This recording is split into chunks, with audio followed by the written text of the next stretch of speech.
only developing a small portion of that land, could absorb all the growth in the state of New Jersey, projected growth in the state of New Jersey for the next 100 years, without ever having to touch another piece of farmland, to actually ever have to talk about any development in any other single area. Now the question starts to be, how did all that land remain so undeveloped and turn to be such essential mass in our cities for so long? So now you got a strategic plan, and I'm simply here to say, listen, we've done the research. I'd like to give you this position paper, which is called Enhancing the Opportunity for a Healthy, Prosperous Future for New Jersey. And I think one could really talk about focusing growth in a more sustainable way, which the younger generations are talking about, and still yet allow every one of these municipalities the largest conceivable amount of freedom to be able to develop however they want, whenever they want. So that's Thank you.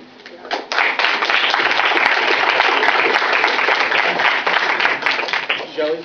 Okay. And then Did you film me?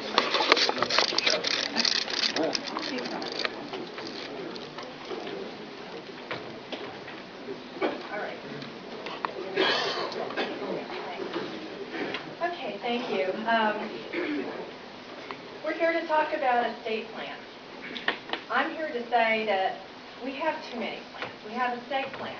We have county plans. We have regional plans. We have municipal plans. We have water plans. We have sewer plans. We have land use plans. We have so many plans, people waiting to just tell us what to do with our lives, our property, where to work, what's preferred investment. What do you mean by investment? What are you investing? My money is what you're investing. Do I have a say in that investment? I don't feel like I have a say in that investment. No, I don't. So I'm here to pose a set of rhetorical questions, which I don't expect an answer to presently, but I would like to know, who are these other stakeholders, and how do they have any stake in my property? Do they own the property? Do they have any title to it? Then they're not stakeholders, according to the way I consider having a stake in my property. Why are we still using 12-year-old data on this plan? Will you revise the plan and its assumptions of growth and global warming, since the last 12 years' data show global warming didn't actually happen, and it shows that our state lost, in congressional district, their whole population. So, where's the growth? Where's the growth that this plan is planning for? That's what I'd like to know. Did you know that public-private partnerships are a form of fascism? Why does this plan support public-private partnerships and fascism? Who came up with the Garden State goals? I don't agree with all of them, and why isn't one of them protect private property rights? Did you know that regional planning, as supported by this plan, can be used to form unaccountable bureaucracies that effectively supplant local control or development? Despite all the fancy words and flowery language we've heard, this is a way to supplant your local governance. The plan does nothing to resolve or curtail regionalization that's already happening. In fact, it exacerbates this by encouraging more regionalization. Where in the plan are the free market solutions to our state's problems? All it talks about is public investment, public investment, public investment, when we all know the private sector really creates jobs, not the government. Absolutely. Yes. Amen. Where's the state's plan for that? Why are the citizens of New Jersey the last to be asked in this process for our input? Why are we going by 8-year-old data from meetings held long ago for which we currently have no records or transcripts, even though they were open public meetings? Why is the focus on public money expenditure? What return on my forced investment is the target? Has anyone shown that there is actually any demonstrable positive return on this kind of forced public investment? If not, then why does the plan assume there will be? Please define the acceptable ROI over 5 years, 3 years, etc. When will the transcripts of these meetings be posted?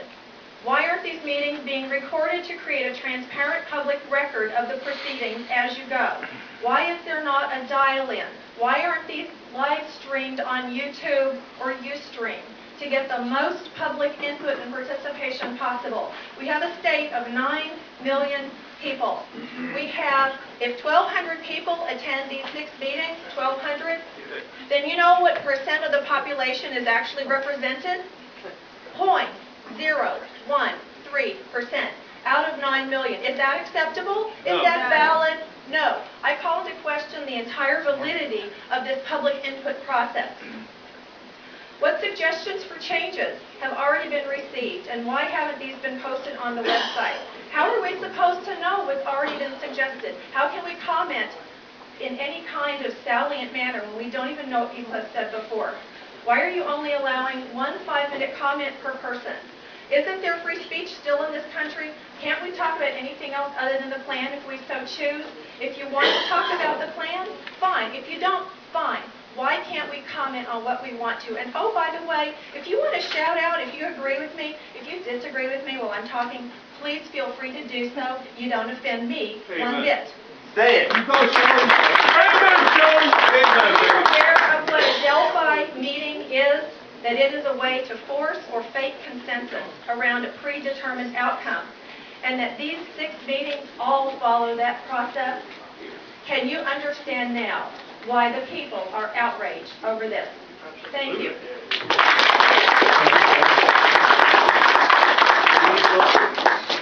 Louise?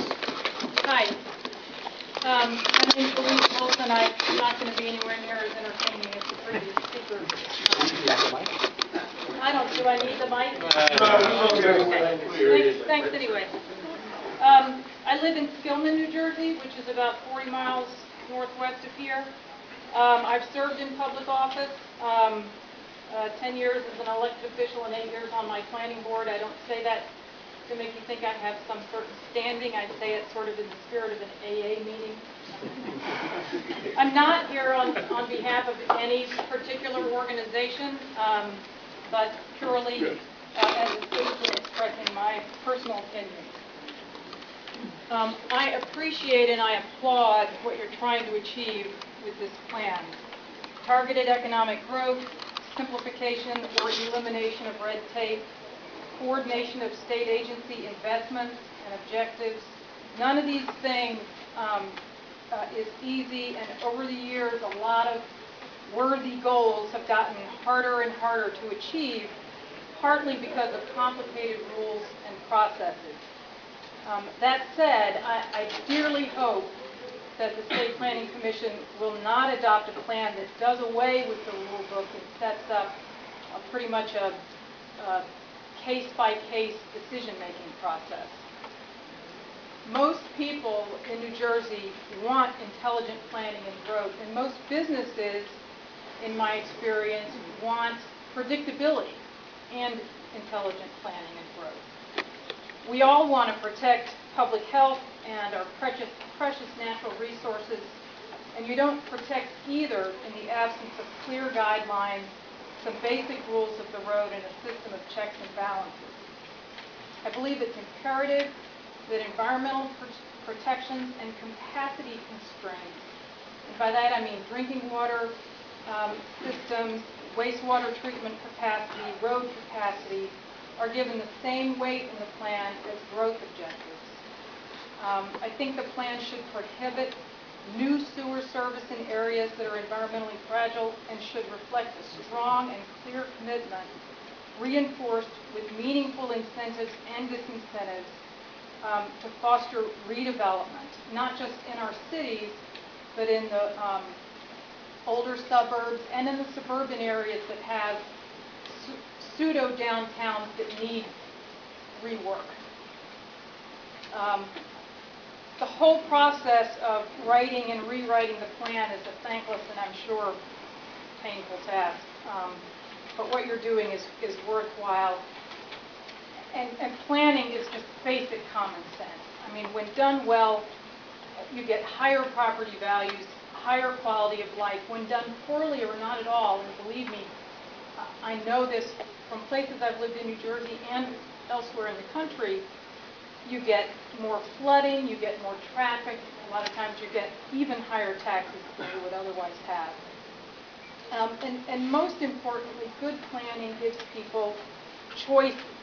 Good places to live out in the country, if that's what you prefer, or in the suburbs, or in small towns or big towns or cities. And on a personal level, That is what I want. It's choices. I'm a typical baby boomer with a newly empty nest. I grew up in the sticks. I loved that. I spent my early 20s in a city. I loved that too. After that, I moved to the suburbs. Yep, I love the suburbs. But the next time I move, I want to go to a place where I can walk to the store, walk to the park, walk to the train station, get to a Yankee game without paying $15 in tolls and $40 for parking. And there are a lot of people like me looking for that lifestyle. We don't have enough options for that right now that are affordable. So I appreciate your emphasis on revitalizing boroughs and towns and cities that have train service. And I hope the final plan will be used to drive transportation infrastructure investments, which we need. I know you want me to wrap up. Let me just say, please, one more thing. On the topic of the S word, sustainability. Sustainable growth was defined a long time ago as growth that meets the needs of the present without compromising the ability of future generations to meet their own needs. 21. And whether your family came over on the Mayflower, on slave ships, fled the Nazis or Mao Zedong, or arrived last year to build a better life in the land of liberty, meeting the needs of the present while laying a foundation for our kids to live an even better life is as American as apple pie. It is not a land grab. It is not an assault on personal freedom.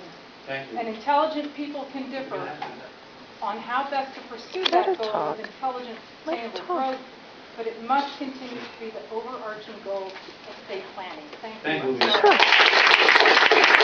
talk. Why can't she let her talk? She's a citizen. I don't agree that she can talk.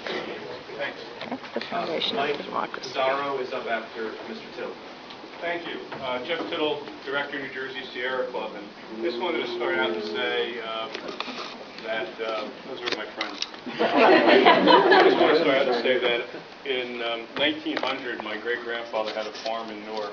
And that farm was where South Orange Avenue and the Garden State Parkway is today. And my grandmother made him sell it because she was tired of living in the country and she wanted electricity and running water and everything else. And I think we've come a long way in that, last 100 years. And unfortunately, in New Jersey, what we have seen is that we are number one in the country in, unfortunately, air pollution. Not one of our counties meets ground level ozone standards.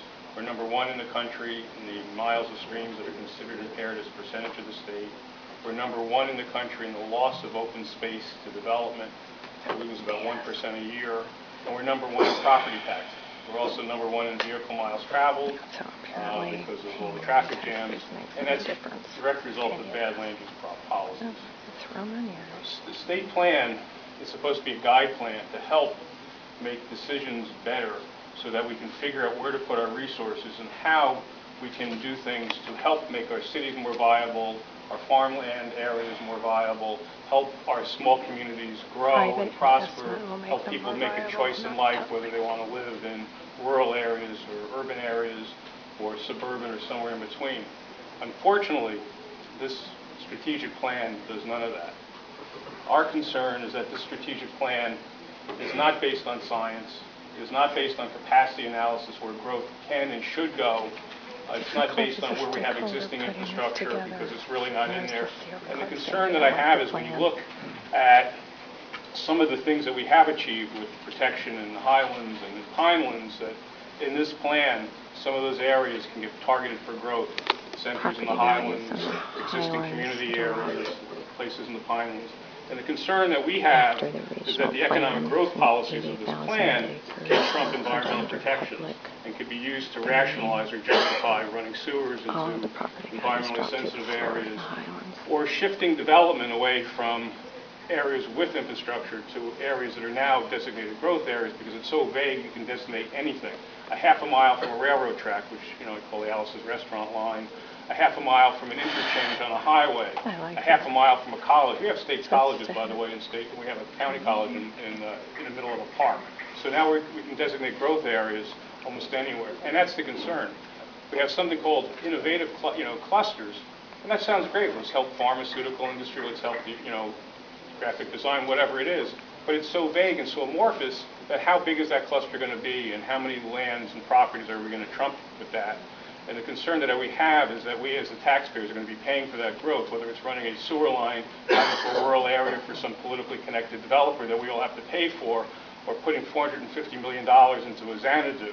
And so for us, we believe that we have to have a state plan that actually functions, has public input, and actually protects the environment and is based on science and natural resources with a real capacity analysis. And this, unfortunately, does not do that.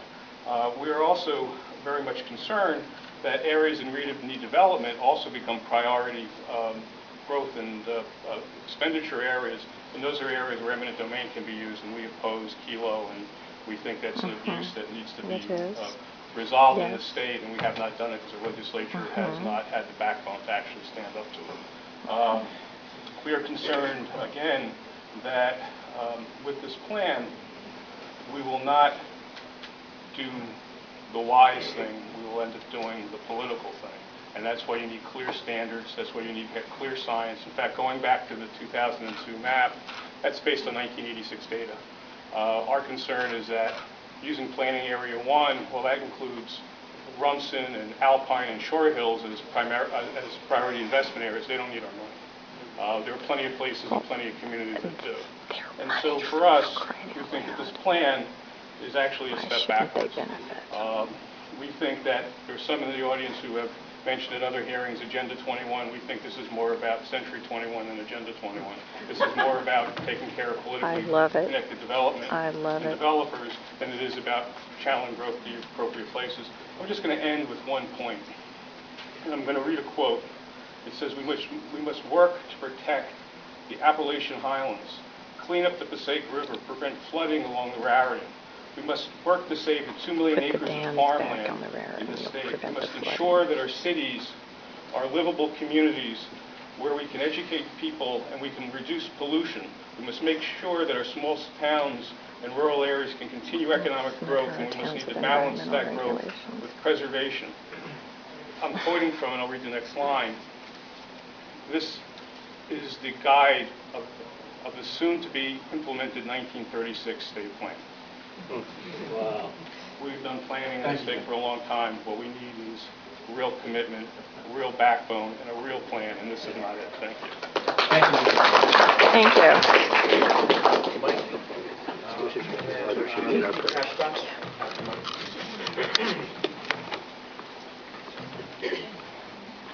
Thank you for this opportunity. My name is Mike Pissarro, and I represent the New Jersey Environmental Lobby. I'm going to try not to echo a lot of what Jeff said. Our problem is, as Bill Wolf mentioned, part of this is how is this all going to play out? This is a plan to have a plan. It's the Ross Perot of state plans here. And it's troubling because we talked about economic growth, and only pays lip service to environmental protections. It only pays lip service to putting infrastructure to where we have the resources. New Jersey just delayed its water quality management plans. So we don't know where sewers are, we don't know where water supply is, but yet we're going to go forward with growth and targeting economic development where there may not be water supply. And that's not smart because that costs us money to put that there. You talk about economic growth and you pay the lip service to environmental protection. They're not mutually exclusive. We can take this opportunity and do a plan that is proper and correct to make sure our economy grows, continues to grow, and make sure that as we're growing our economy, we're cleaning up our environment. As Jeff mentioned, air quality is not what it should be here in New Jersey. Water quality is just as bad, and if not worse. 3% of our water supports all the designated uses under the Clean Water Act. 60% of our waters are not clean enough to support aquatic life. 16% of our waters are safe for drinking. Only 16% of our water. All right? I'm sorry, 16% is safe for recreating on it, for fishing, boating, swimming. That is not the state of New Jersey I want. I want to be able to take my kids fishing. I want to take my kids to boating. We are seeing in the Barnegat Bay a desire to put immense economic and financial resource into clean it up. Why do we have to clean it up? Because we planned poorly. We put tons and tons of development and impacted the bay. It impacted tourism, which is an economic driver, the third largest in this state. We're impacting fisheries, which is an economic driver. We're one of the largest seafood ports in this country. We have to import all our seafood. As we degrade our environment, we are degrading our economic opportunities. And I think this plan needs to have a lot more about how we are going to resolve those conflicts, how we are going to align them. And one of the, again, troubling things is, when you look at this plan, you look at the Executive Order 78, we're going to align and try to resolve these disputes. Well, a wetland is a wetland and needs protection because it protects its EPA neighbors. protects them. It filters, The it provides EPA water protects supply, them, it not provides the state erosion plan. control, it provides flooding EPA is control. strangling So it's protecting its neighbors. damn wetlands. Just because it's in a growth area doesn't mean it deserves any less protection. Yeah. As I read what Actually, little it is in does. this plan, that's what I'm led to believe. Actually, it does.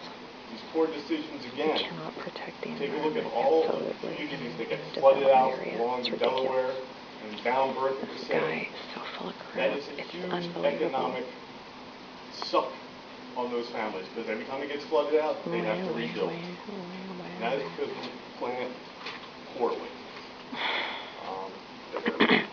Open space provides a great economic return for every dollar invested. It State leads need. $10 No, to it back to the doesn't. state. It also Does helps not. to maintain property Good values, grief. helps improve property values. So we need to have a plan in place to continue with that preservation.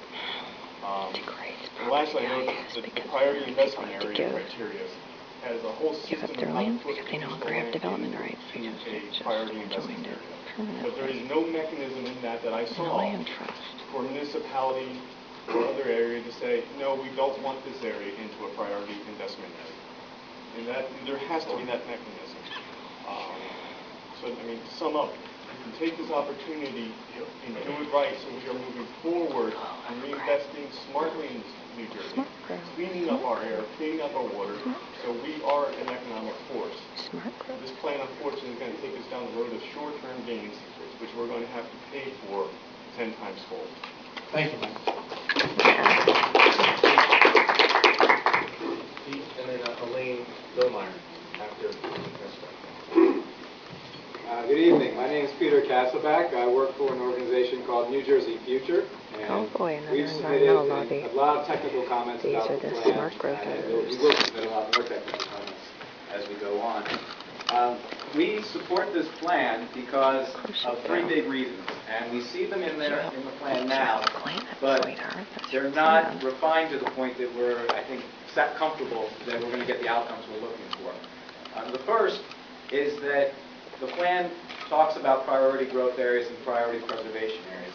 It's very important that at the end of the day, we're able to specifically identify these places, No, where it's we not. want growth to go, and where we want preservation to take place, because then we can line up the state's investments and we can truly be strategic. We think there's been a good attempt at the criteria at this point, but we still need some work to be able to really refine that. The second component is that what the plan does, and what I'm hearing sort of different tonight, is that the plan really looks at regional systems. I know that I don't want my town making decisions about water supply in New Jersey or about the transportation system in New Jersey. I recognize that these things are regional in scope and that they have to be dealt with regionally. And this plan takes that step. We just need to make sure it actually can happen. And finally, the state, lining up the state investments and rules. It's been a big problem over the years that a developer can come in and get one answer from one department, a different answer from another department. Investments go to support one thing, and then investments go to support the opposite thing somewhere else. So for this plan to even just be able to line up state investments and rules, which have become very large in New Jersey, is a huge benefit for this plan. So we support that greatly and want to make sure that there's the mechanisms in place to actually do that down the road. Now, personally, I live in Mercer County. I grew up in Hamilton Township. I grew up in a place where my little housing development was surrounded by farm fields and forests. We used to ride our bikes everywhere, get to walk through the fields and play in the fields. I go back there now, it's all housing developments. Now, I live in a place where I can walk to work, I can walk to the train station, and my family can live with one car instead of more. So what I personally want to see this plan be able to do is to make sure that we're preserving the last of our open space, which I happen to know is the least amount of open space in the country right now, as far as, the amount that's still developable in this state is only 20% of the land that's available. So I want to make sure that this plan can preserve those lands, and preserve those spaces. But I also want to make sure that it's going to protect my choices to live in a place that is affordable and that gives me choices for transportation where I can only have one car. So I applaud the effort, and I hope that we continue down this path to really come up with a functional state plan. Thank you, Pete. Hi, I'm Elaine Billmeyer from Chemung Township. The state strategic plan, for all its complexity and its volumes of consultant-speak language, has a monstrous omission. It omits any viable assessment or consideration of the effects of the plan on crime and the educational system in New Jersey. There is no denying the state strategic plan is a document of great breadth and scope. It asks the citizens of the state to consider sustainable communities, to improve transportation through the development of transit hubs, to consider the preservation of land and protection of the water found throughout the state. It is wondrous to list all of the really great things that the plan envisions, such as the undefined, vibrant regions, employing mixed use and spatially efficient housing and business districts, along with the conservation of critical state resources, which is also an undefined term. The vibrant regions they envision are fantasy visions. They do not exist and cannot exist given the current set of issues around crime and education that are wholly bypassed in the plan. In only one instance is the word education used in the context of elementary and secondary educational systems. That can be found on page 16, which states, New Jersey's property tax and school funding arrangement, which relies heavily on local property taxes to fund local public education, is an impediment to sustainable economic growth. This statement must be the definition provided by the social engineer writers of the plan, a vague insight into the obvious. Elsewhere throughout the document, the word education is associated with a modifier of higher, which means beyond secondary. Nor anywhere, not on a single line, on a single page, is the word crime to be found. Did the writers of the plan not find any crime in the vibrant regions? Or did they think by turning a blind eye and a deaf ear with regard to the issue, no one would notice? The vibrant regions fantasy envisioned by the writers of the plan, after moving all of those who live in rural towns and developments into the vibrant regions and returning the rural areas to the rightful owners, the deer, the bear, and the mosquitoes, consists of places like Camden, Trenton, New Brunswick, Patterson, Newark, and the like. Despite the claims of the education experts throughout the state, there is no question that the inner city schools do not provide the same educational experience as do the suburban school systems, and that is a big sticking point in the plan. Nowhere in the plan is there any mention of how to improve the urban schools to bring them online with suburban schools. With graduation rates in Camden hovering about 50% and in Trenton about 70%, there must be a focus on the quality of the schools, teachers, and as importantly, home life. Without the participation of the parents, no amount of money, no amount of wishful city planning, no amount of social engineering is going to change the outcomes we have seen for the past 30 years. This plan has a big hole in the middle, and there is no prescription in the state strategic plan to fill the hole. The value and credibility of the plan is greatly reduced without addressing these issues. And without addressing these issues, the plan is destined to fail. I recommend the state go back to the drawing board and include the citizens who will pay for this plan in its development. Make sure all their issues are heard and their input is included. Do not go forward with this plan as it is today. Thank you. And then Anthony McCracken after Bob. My name is Bob Callen. I'm from this township. I like a lot of the goals that are in the plan, so I'm not going to come out and say negative, positive things about it. I think it's got good elements, and it's been commented on so much. But you guys did say you were an advisory board, so you advise different groups, different areas, and that's where I'm going to ask for your help. Our local township, I'm a member of a watershed association. One of our local streams that we care for runs through the town of Columbus. It's only about 8.5 miles long, and it ends up in the Delaware River by Roebling, where they're spending like $27 million to clean that area up. But what our watershed association did was a study on basins in our township that come on under the new rules. We found a lot of deficiencies with groundwater recharge and intersecting groundwater and flowing all year long. Regardless, they're not working, functioning properly. And then we have a rateable that people swim and fish in. And in all the years past, we've never had that had to be closed down until all these new basins came on the past 2 years. So when these applicants come in and look to get approvals, the rules just aren't being followed. So what I'm asking you to do is when applications come in to a particular community that is already knows about where it's going to develop and knows what it's going to do, that these rules are followed, because they are not being. And I'm telling you, they are not being followed, and pollution is happening in streams that were fishable and swimmable up to 2 years ago are not anymore. So this little microcosm here that you see going on at Barnegat Bay, you guys have to work that in there if you can. Advise that for me. Thanks. Thank you. Anthony. And then Thomas Rogers after Anthony. Hi, I'm Anthony McCracken, Senior. I am the Assistant Planning Director for Somerset County. Been for a long time, been a New Jersey resident most of my life, so 2 years in Manhattan. Been through a lot of this sort of stuff over the years. And Inverno lobby here, Quite mostly. frankly, I mean, three cross-acceptance processes. That was difficult, a little tough. There were piles of books like this that people didn't read. We weren't involved. Say, my office attended You some were, of the other meetings apparently. and make comments there, so I'm not going to stick to any sort of the script or anything. Speak to how I feel about this. And, you know, our formal comments will be sent out, of course. But this is really a way of sort of simplifying it and trying to incorporate, you know, input from people and letting municipalities and your local government and your counties where you work together kind of put your input into this. I mean, that really is what it is. It's not top down, it's really bottom up. We've had so many meetings with our municipality. We have every other month we have municipal planning chairs come. So we call in all municipal planning people, local officials, anybody else publicly come in. We sit down, we talk about these kind of issues. Dan came, spoke to everybody, all the municipal representatives sat down. Louise knows, I mean, we worked with her over the years. You know, she was one of our towns in Montgomery Township.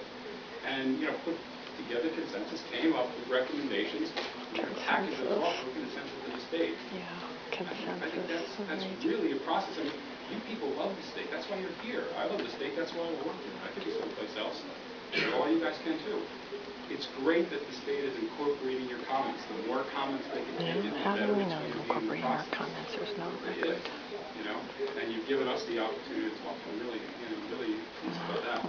There's a couple functional components you talked about for wastewater management planning. Yeah, we did that in our county too. We sent a notice to every single individual property owner affected by that plan. So they could come and tell us why we were wrong, tell us why we were right, whatever. We made that kind of a commitment to it. We did it. And as far as the gentleman that said that there's no map that shows where sewers are going, yeah. This act that just passed required that within 6 months it be in, as opposed to dragging along. We got ours in 3 days ago, you know, based on the requirements of CMAP. All right? There's more discussion. We can speak later if you have any questions about that. But it's something that got us, and I know many other counties, to get something in. Now, there'll be a comment period on that. People can change and make recommendations as to where they want to do that, as long as those service areas are based on good environmental features, land use planning, it's consistent with local, master planning and zoning, and it's consistent with our county master plan. That's how we put it together. And we set up municipal committees with all those folks to then direct us on how to put these plans together. And if the town didn't want it, we didn't include it. If someone complained, we asked them to show us why we were wrong. We wrapped all those up and we sent it in on time to the state. We're very happy that we got that in. We're looking forward to get the next phase of this as soon as possible. As far as the areas talking about priority investment areas, we have someone in the office that loves doing this kind of stuff and came up with a zillion criteria that we felt mattered as far as distance to, high energy facilities, 600 kV lines, all that kind of stuff. We're trying to identify where that sort of growth should happen, again, based on municipal zoning planning, municipal input, public input. We're going to then send that off as part of something that's required in the state plan. And lastly, because I know you want to wrap this up, time is really fast in the talking, is that this is kind of like a guidance document. You're going to have a wedding planner, you have vacation planners, you have all kinds of plans. This is just a plan, it's a framework. What's going to be important is keeping an eye on those state strategic plans that are part of this process when they come in. And we suggested to the Office of Planning Advocacy that they also work with those individual departments, DEP, DOT, whatever, in coming up with those kind of functional plans that embrace this and developing a set of matrix to kind of see if they're matching up with this. Some administrations ago, there was a quest for these agencies to speak to each other. Didn't really happen. This plan requires it. So you'll have more input. Make sure that those state agencies are also working and getting their comments into the plan structure. Thank you, Anthony. Anthony. Thank you. Thomas Rogers, Abraham Pinzer, Zafter, Thomas. Hi, I'm Rogers from West Hampton, which is the Barbershop. I'd like to note for the committee that the lack of emphasis on return of investment analysis in the state strategic plan document. That lack of emphasis is an ominous indication of the total lack of regard and consideration for the taxpayers who are required to foot the bill for this plan. The word investment, or meaning using tax revenue or money provided by the taxpayers, is mentioned in the plan 61 times.